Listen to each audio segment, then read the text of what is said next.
All right, so today this video is gonna tell you the pros and cons of Jupiter, Florida. So if that's a place you've been thinking about moving or relocating to, definitely stay tuned because you're gonna wanna watch this one. We're getting at it right here.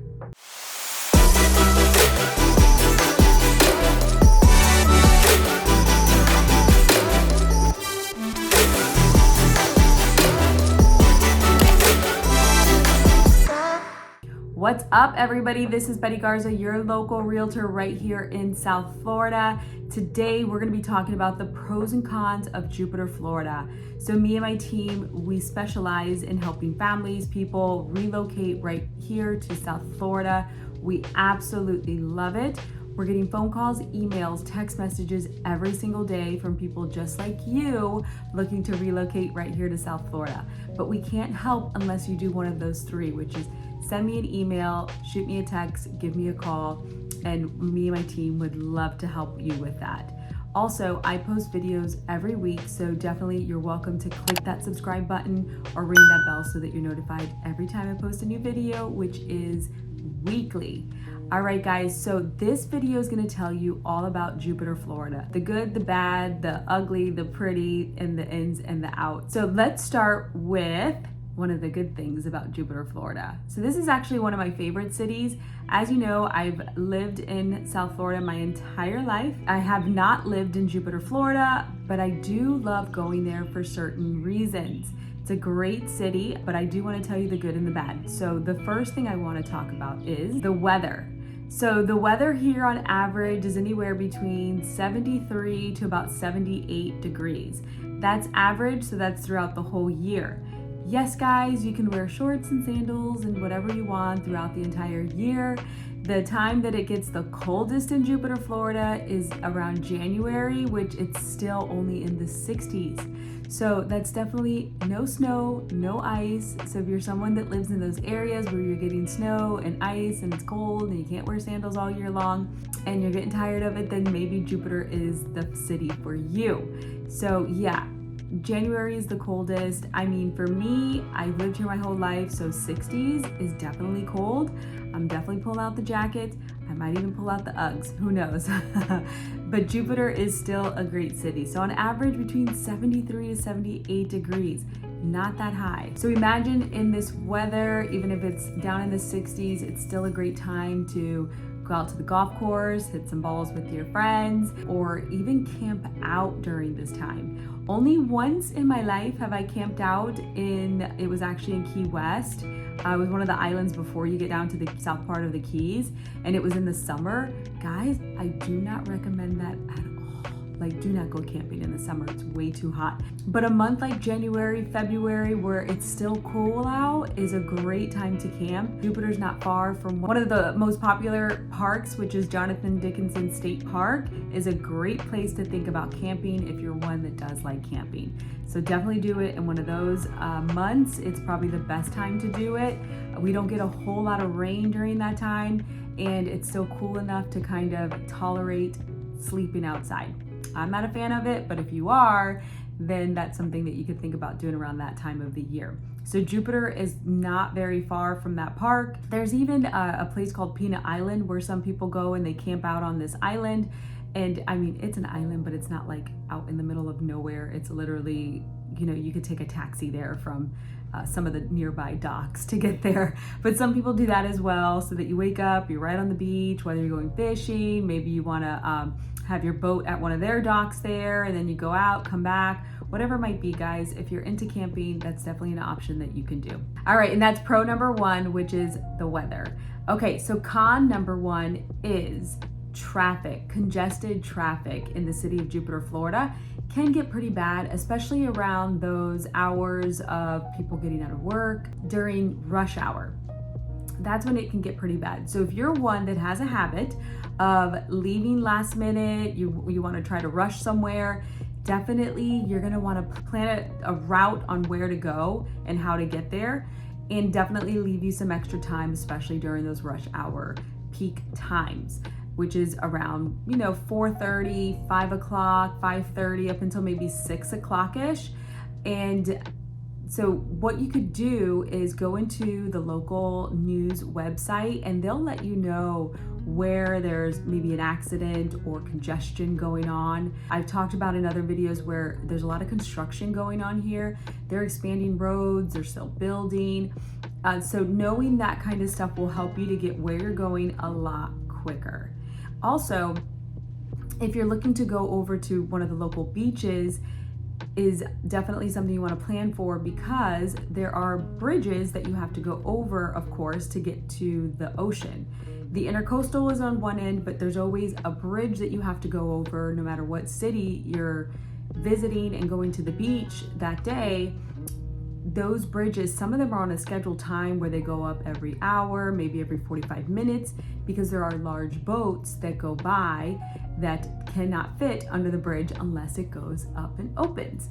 So knowing those kinds of little things and planning ahead will definitely get you where you're going, though sometimes are a little more peak to others when traveling and driving from one point to the next. So congested traffic is definitely con number one. Okay, so pro number two, Jupiter, Florida, are, of course, everybody moves to Florida. Why? Because of the beaches. So Jupiter, Florida has about 3 miles of coastal land. These beaches are one of my favorites within Palm Beach County. Also because most of them offer free parking. A lot of the beaches locally here have started to charge, whether it's by the hour or, a lot of them have like apps now where you can just download the app, and I think it's called Park Mobile, and you just pay there. I don't think they go by the hour, but you have the choice of 1 hour, 2 hours, 3 hours, and it kind of gives you that flat, rate. But anyways, Jupiter does have a lot of free parking. Some of the local beaches and parks are Du Bois Park, Carlin, and Ocean Cay beaches.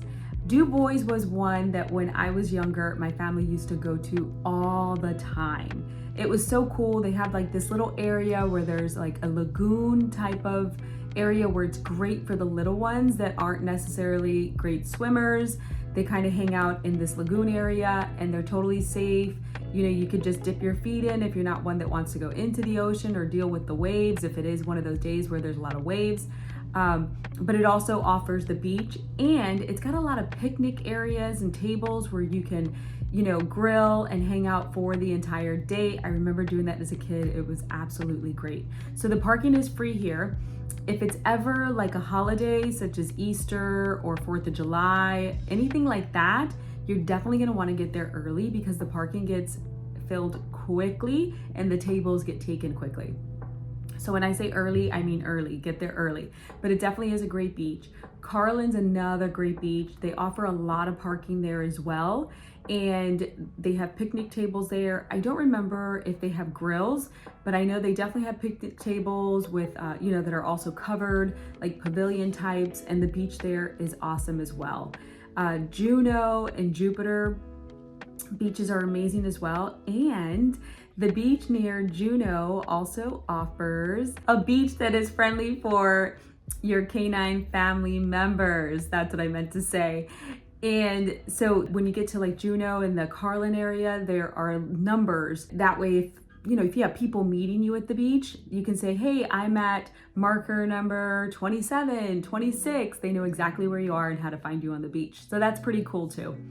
But markers number 26 and 57, if you look it up on the maps, those are the markers where it's dog friendly and you can bring your dogs. I've been there before. When we first got Luna, I took her when she was a puppy, and it was so much fun. And they do, recommend that if you're gonna take your dog there, make sure he or she is trained, that they listen, and definitely you wanna pick up after your furry family members.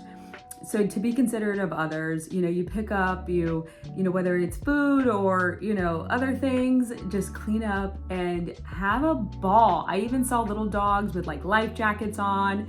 I don't know how true it is, but I've been told like pugs they're not very good swimmers, or they can't swim at all. I'm not sure.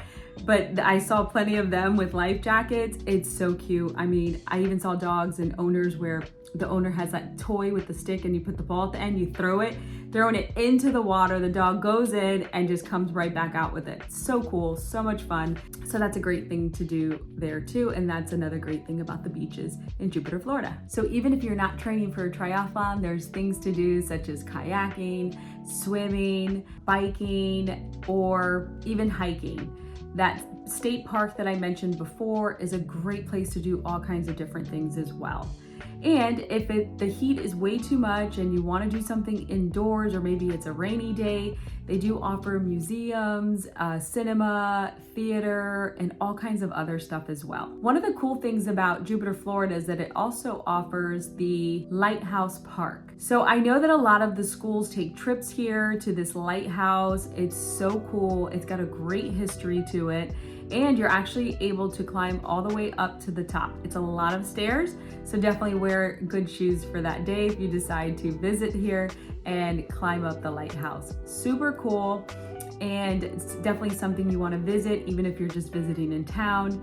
Definitely think about that. But Jupiter, Florida does have a lot of things to do, whether it's inside, outside, or with the furry canine members of the family, with the kids, no kids. They have a plethora of different restaurants that they offer as well. Some nightclubs. A lot of the restaurants are even located on the water. So if it's something you want to go on date night, or maybe out with the gals for a happy hour, whatever it might be, there's a lot of different places you can choose from with great food, great drinks, and great energy. Okay, so con number 3 for Jupiter, Florida is too many tourists. So as you know, Florida is a place where a lot of people want to visit.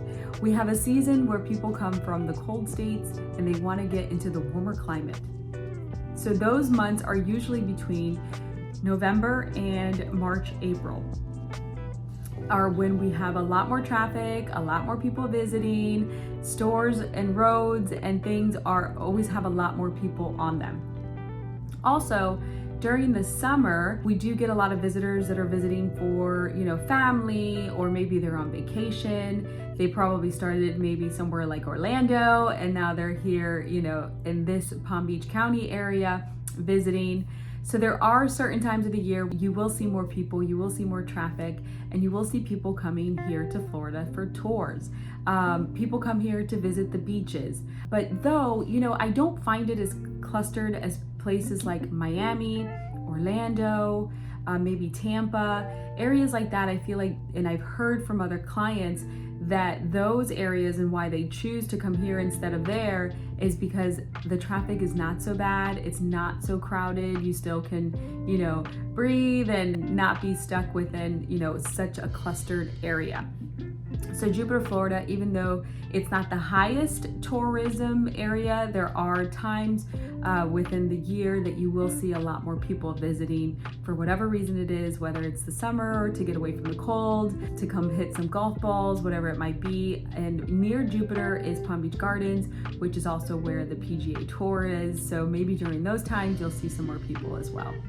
So those are the pros and cons of Jupiter, Florida. If you have any questions, guys, don't hesitate to reach out. I can't help you or answer your questions if you don't do one of those 3. Shoot me a text, give me a call, send an email, even click that link in the description to set up a one-on-one with me.